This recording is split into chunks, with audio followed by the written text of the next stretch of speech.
Todo mundo tem um sonho, né?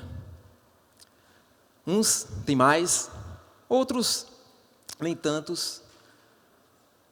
Os mais confiantes, os mais otimistas, vários sonhos.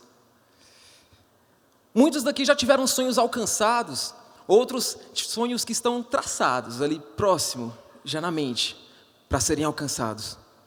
E quando eu falo de sonho, eu lembro de um episódio de quando eu tinha acabado de formar na faculdade. Comecei a trabalhar numa agência de comunicação que pertencia a um consultor financeiro. Em determinada fase dessa agência, nós precisamos contratar um estagiário. E então esse estagiário, a gente fez um processo seletivo para a contratação desse estagiário.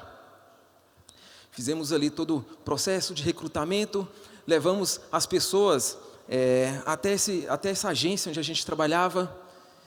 E durante a entrevista, fizemos uma entrevista conjunta com 4 candidatos a estágio nessa agência de consultoria, nessa agência de comunicação que pertencia a um consultor financeiro.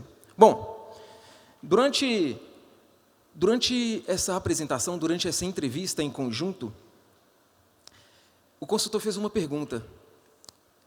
Ele perguntou um a um qual que era o sonho de cada candidato. E eu fiquei assim, sem entender, qual que é o porquê? Na entrevista de emprego, sonho? Bom, fingi normalidade. E então o primeiro candidato começou a responder. Meu sonho é proporcionar conforto, qualidade de vida e comodidade aos meus pais. O segundo candidato disse que o seu sonho era viajar pelo mundo inteiro para adquirir experiência. O terceiro candidato falou que o seu sonho era se casar, ter esposa, filhos, cachorro correndo pelo quintal, longevidade e saúde. O quarto candidato, eu jamais esquecia a resposta do quarto candidato. Quando o quarto candidato respondeu qual era o seu sonho, ele disse: um Honda Civic 0 km com teto solar. Aquilo ficou na minha mente. Por quê? Bom, o fato é que passou muito tempo, esse rapaz, adivinha, foi contratado. Passou muito tempo e, dia desses, de verdade, eu encontrei com esse rapaz, com esse nosso estagiário. As carreiras nos levaram a caminhos diferentes. E por uma ocasião, estávamos ali, eu e ele, sentados numa mesma mesa, debatendo sobre trabalho, fazendo uma parceria, de repente, sobre o trabalho. Ele virou administrador. Então, durante essa conversa, esse bate-papo, ele colocou sobre a mesa seus pertences, carteira, celular e as chaves de um carro. Foi impossível eu não lembrar desse episódio. E eu prestei bem atenção. Na chave do carro dele tinha um símbolozinho da Honda. E aí eu perguntei: cara, você lembra da sua entrevista de emprego? Eu não esqueço, eu lembro até hoje. Quando o nosso ex-chefe perguntou do seu sonho, você disse que seu sonho era ter um Honda Civic. E por acaso eu estou vendo a chave de um Honda. Cara, você conseguiu? E ele me falou: Gustavo, eu não só consegui, mas como também comprei meu Honda Civic, comprei o segundo Honda Civic e virei sócio daquele nosso ex-chefe. Nesse momento, eu entendi porque as maiores empresas são as que ajudam seus colaboradores a realizarem os seus sonhos. Isso faz diferença. Bom, eu também tinha um sonho. A vida inteira eu tive um sonho. Mas, no ano passado, eu fui obrigado a desistir desse sonho. Em 2018, após ler um livro, eu fui obrigado a desistir desse sonho. O meu sonho era ser jogador de futebol. Sonhava em ser jogador de futebol. Sabe quando a gente vai no estádio e antes de começar o jogo, a torcida fica gritando o nome dos jogadores, um por um? Era aquilo que eu queria. Eu queria entrar num campo, no estádio de futebol, olhar ao meu redor e ver toda aquela torcida gritando, torcendo, a meu favor ou não. Mas eu sonhava com aquilo. Eu sonhava com as vaias da torcida me vaiando, eu dando entrevistas depois, aparecendo na TV, ficando famoso, participando até de polêmicas. Vida de jogador, eu sonhava com tudo isso. Mas no ano passado eu fui obrigado a desistir desse sonho. Num certo momento, quando eu passava por uma livraria no shopping, Um título de um livro me chamou muita atenção. Por que fazemos o que fazemos? Do professor Mário Sérgio Cortella. Antes de comprar o livro, eu já estava imaginando como é que seria por dentro. Por que fazemos o que fazemos? Então eu comprei o livro e imediatamente eu fui para casa. E esse livro me aprendeu a diferenciar sonhos de propósito. Sonhos, no plural, com propósito, no singular. Porque sonhos nós temos vários, não é? A gente sonha o tempo inteiro, a gente realiza os nossos sonhos, depois passa para o próximo. A gente até desiste de alguns sonhos, mas o propósito não. O propósito é muito mais forte. O propósito é único. O sonho são vários. E esse livro me ensinou o que era propósito. Eu não conhecia o que era propósito. Eu achava que a vida era regida por sonhos. Não. A vida é regida do seu propósito. Então eu fiquei muito incomodado, porque eu não sabia qual era de fato o meu propósito. Eu descobri que eu não tinha um propósito. Enganado. Todo mundo tem um propósito. Se você não conhece o seu, basta procurar dentro de você. Basta conversar com você mesmo. O seu propósito está aí, guardadinho dentro de você. Procure, converse consigo mesmo. E foi isso que eu comecei a fazer. Eu comecei a conversar comigo mesmo à noite, antes de dormir, lendo livros, lendo esse livro do Cortella, para conhecer o meu propósito. E aos poucos, eu identifiquei que o meu propósito estava bem ligado à área da educação. Eu gostava de aprender e eu gostava de ensinar. Então eu queria aprender para ensinar. Quando eu conseguia contar uma história que inspirasse alguém, aquilo era mais valioso do que qualquer dinheiro. Inspirar, ensinar pessoas, fazer alguém acordar. Poxa, esse é o meu propósito, eu descobri qual que era o meu propósito. Agora basta alimentá-lo. Porque propósito é o seguinte, você alimenta o seu propósito e ele te alimenta de volta, não é? Esse é o propósito. Eu fui então procurando alimentar meu propósito. E então, em algum momento, eu identifiquei que, como eu trabalho em um centro universitário aqui da região, eu estava rodeado de pessoas que poderiam me ajudar a construir o meu propósito. Por que não começando a dar aulas? Sendo professor, talvez, eu conseguiria ensinar mais pessoas. Eu conseguiria motivar, talvez, mais pessoas, inspirar algumas.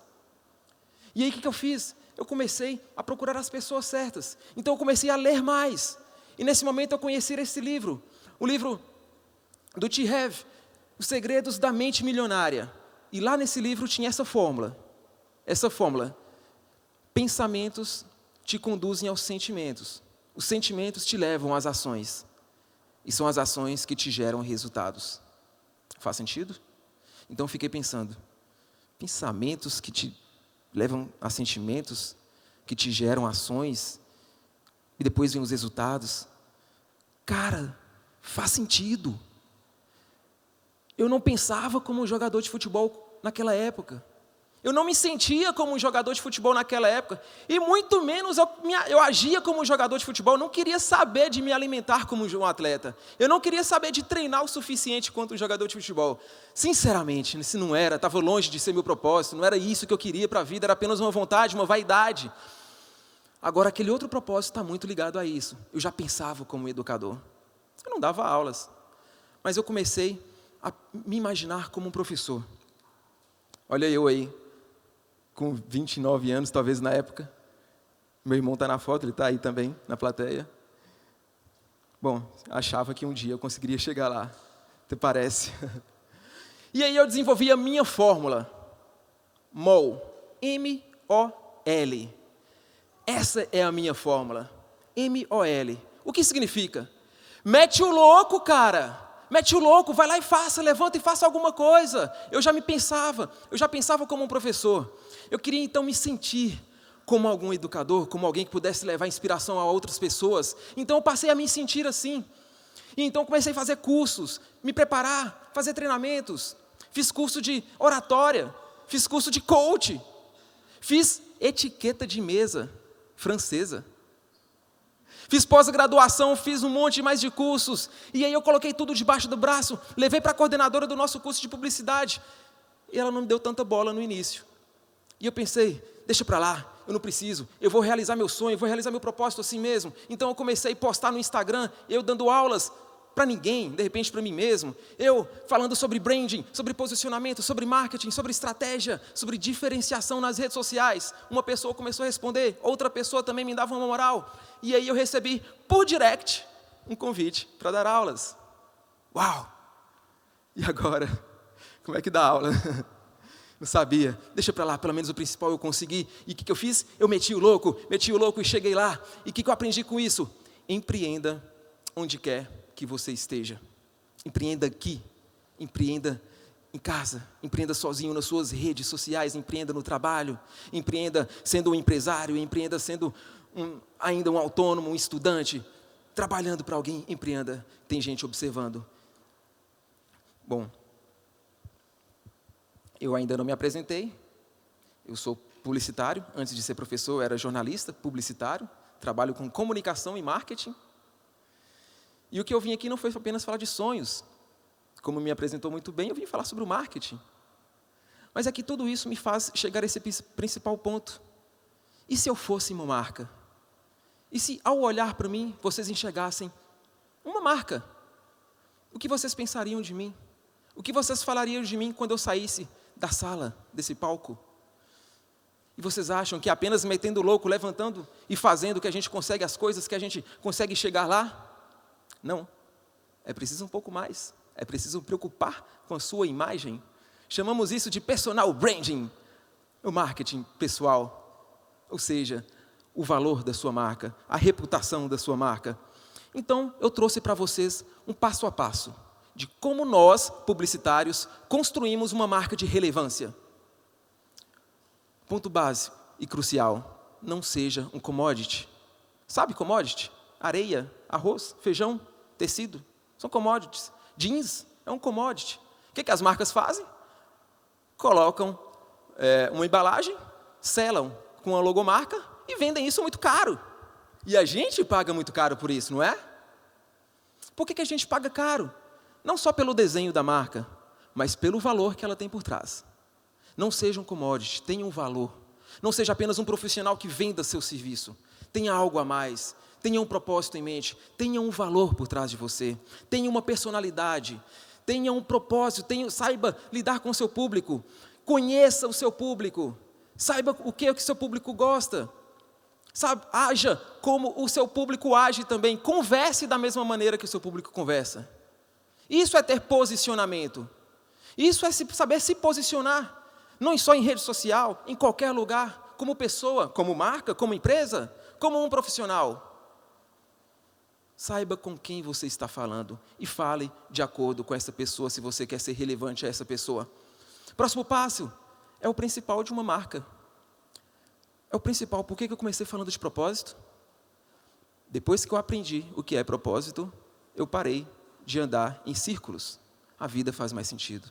E eu tenho certeza que quem aqui tem um propósito traçado, quem está me assistindo tem um propósito traçado, vai se identificar. E quem não tem, durma pensando qual é o seu propósito essa noite. E para finalizar, uma marca bem conceituada, uma pessoa de marca bem conceituada, transforma seus clientes em fãs. É a paixão. E eu lembro de uma outra história, só para fechar essa apresentação, bem interessante também, que muitos de vocês podem conhecer, ou não, de um cara que sabia fazer o seu marketing pessoal. Steve Jobs. Clichê. Todo mundo conhece Steve Jobs. Todo mundo sabe que ele é fundador da Apple. Mas nem todos sabem que ele foi demitido da sua própria empresa. Ele foi demitido da Apple. Em certo momento, Steve Jobs foi demitido da Apple. Como ele fez para ganhar dinheiro depois que ele foi demitido? E aí, sendo que ele continua milionário? Bom, o Steve Jobs, depois que ele foi demitido, ele teve a brilhante ideia de abrir uma outra empresa. A próxima empresa do Steve Jobs chamaria-se Next. Próximo, Next. E então, o Steve Jobs anunciou que estaria abrindo uma outra empresa, o mundo inteiro ficou apreensivo com a empresa do Steve Jobs, o que ele iria fazer, o que ele iria vender. Então, o Steve Jobs lançou a logomarca dessa nova empresa, abriu a empresa e ele ficou milionário sem vender um produto sequer. vendendo apenas bolsas, apenas ações na bolsa, apenas investimentos. As pessoas compravam os produtos de Steve Jobs sem conhecer os produtos dele, sem saber o que era. Pelo Steve Jobs, ele tinha um propósito. Ele não era um commodity. Ele tinha uma marca muito forte. Ele tinha autoridade. E mesmo sem lançar sequer um produto, o Steve Jobs ganhou muita grana, mesmo antes de lançar seu primeiro produto, mesmo sem as pessoas saberem o que era. Bom, depois ele lançou um computador, que o CPU era integrado ao monitor, nada demais, e a Apple comprou novamente a empresa do Steve Jobs. Um grande exemplo de marca pessoal. Tenha seu propósito, não seja um commodity. E para finalizar, agradeço a todos e deixo essa mensagem. Persista na sua transformação. Evoluir leva tempo. Esse é o futuro. Obrigado, gente.